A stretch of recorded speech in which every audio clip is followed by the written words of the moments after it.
गुरुवर्थे त्यक्त राज्यो विचरद बनुम पद्म पद्माभ्याम प्रियाया पानी स्मृशा क्षमाभ्याम मृजित पत्रुजौ यो हरिंद्रानुजाभ्याम वैरूप्या शुभनख्या।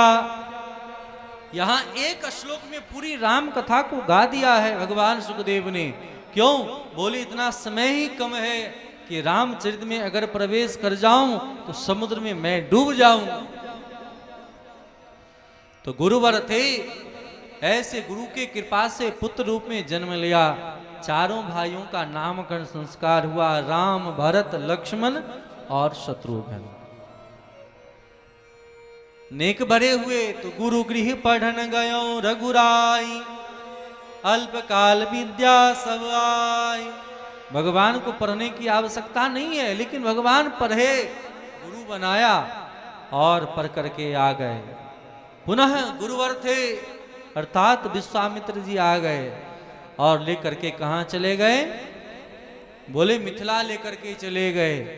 बीच में अपना यज्ञ पूर्ण कराया, तारका सुबाहु का वध करा करके, मारीच को भिकवा करके मिथिला भगवान गए। मिथिला में भगवान को देख करके सब नर नारी मोहित हो गए। भगवान ने पुष्प लीलाएं करी। पुष्प वाटिका में भगवान राम ने मोर मुकुट धारण किया। ध्यान देना, मोर मुकुट कौन धारण करते पता है?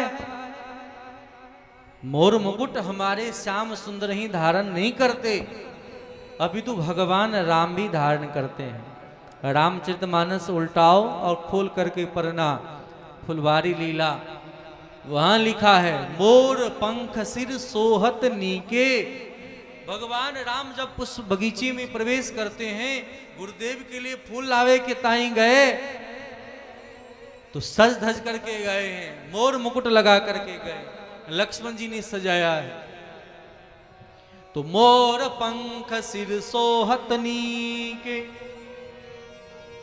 अगुच्छ बीच जिमी कुसुम कली के। छोटे छोटे पुष्पों को गुच्छा बना करके श्री लखन लाल जी ने सजाया है। और तब जानकी जी का सामना हुआ, प्रथम मिलन वहीं पर हुआ। उस बगीचे में जानकी जी का दर्शन हुआ। जानकी जी दोनों के नेत्र मिली है। राम और जानकी देखकर राम को जनक नंदनी बाग में बस खरी की खरी रह गई। कभी स्वतंत्र राम कथा श्रवण करना हो तो विस्तार से इन सबों पर हम लोग चर्चा करेंगे, भगवान चाहे तो। क्यों? क्योंकि सितारों को आंखों में महफूज रखना, बड़ी देर तलक रात ही रात होगी। हम सभी मुसाफिर हैं, मुसाफिर हैं हम भी, मुसाफिर हो तुम भी। किसी मोड़ पर फिर कभी न कहीं मुलाकात तो होगी ही। तो राम कथा विस्तार से हम लोग कथा श्रवण करें। तो जानकी जी गिरजा पूजन करती हैं। जय जय गिरिवर राज किशोरी, जय महेश मुख चंद चकोरी, जय गज बदन सडानन माता। आज वहां से वरदान मांगती, मनु जाहि राचो मिलहि, सोबर सहज सुंदर सांवरो, करुणा निधान सुजानशील, स्नेह जानत रावरो। तो जानकी जी ने गौरी पूजन किया है और जानकी जी को गौरी ने आशीर्वाद दिया कि जैसा भावना आपकी है वैसे पति प्राप्त होंगे। और धनुष भंग हुआ भगवान राम ने, तई छन राम मध्य धनु तोरा। और धनुष टूटते ही दोनों का गांधर्व विधि से विवाह भी हुआ। सुंदर जयमालाएं हुई। निश्चित करके दोनों का मिलन हुआ है, बड़ा आनंद आया है। अवध मिथिला का मिलन, दो संबंधों का मिलन हो रहा है।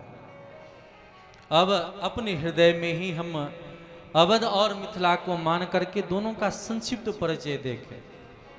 देखो, राम राज की स्थापना चाहते हैं तो कैसे राम राज की स्थापना होगी?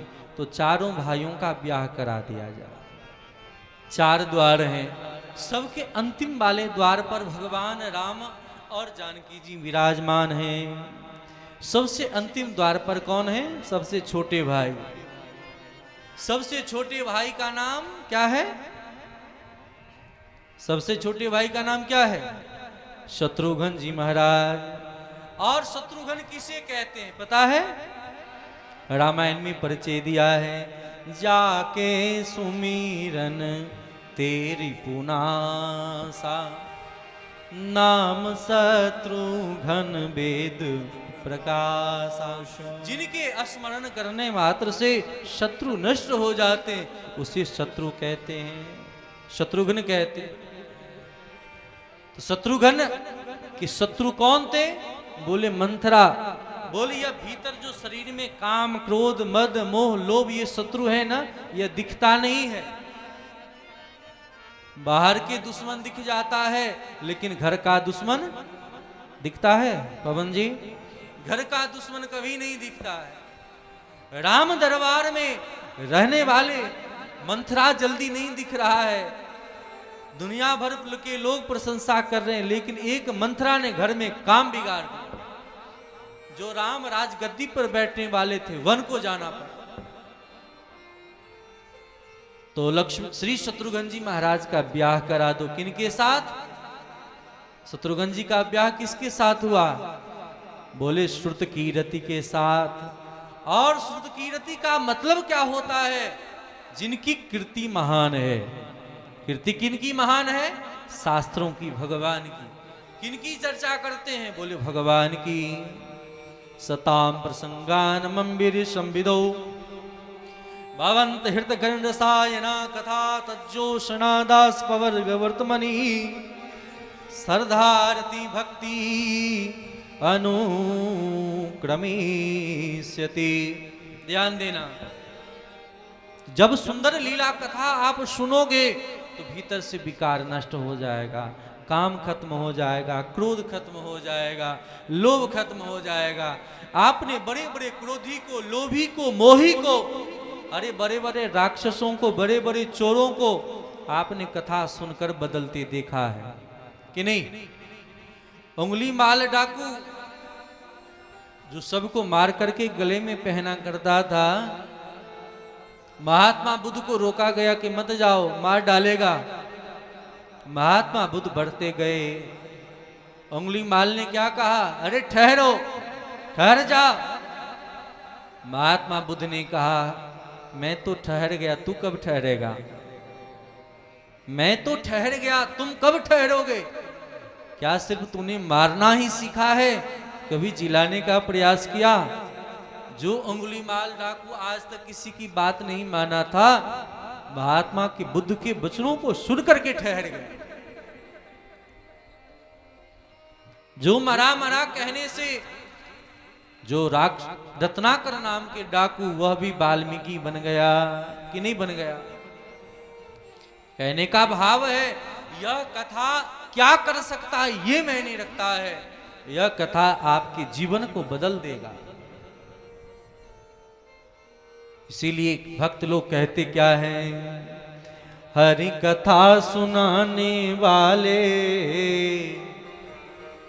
हरि कथा सुनाने वाले, तुझको लाखों प्रणाम, तुझको लाखों प्रणाम, तुझको लाखों प्रणाम, तुझको लाखों प्रणाम। हरि कथा सुनाने वाले, हरि की कथा सुनाने वाले, हरि की भजन सुनाने वाले, हरि के भजन सुनाने वाले, तुझको लाखों प्रणाम, तुझको लाख प्रणाम। बोलिए भक्त वत्सल भगवान। इतना ही याद था इसलिए इतना ही सुनाया। बोलिए भक्त वत्सल भगवान की जय। कहने का मतलब है जब तक भगवान की लीला कथा से जुड़ करके नहीं रहोगे ना, तब तक विकार नष्ट नहीं होगा।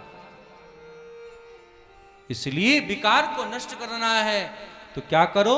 सबसे छोटे भाई के पांव पकड़ लो, शत्रुघ्न जी का। जब दोनों का ब्याह हो जाए तो आगे बढ़ना चाहिए।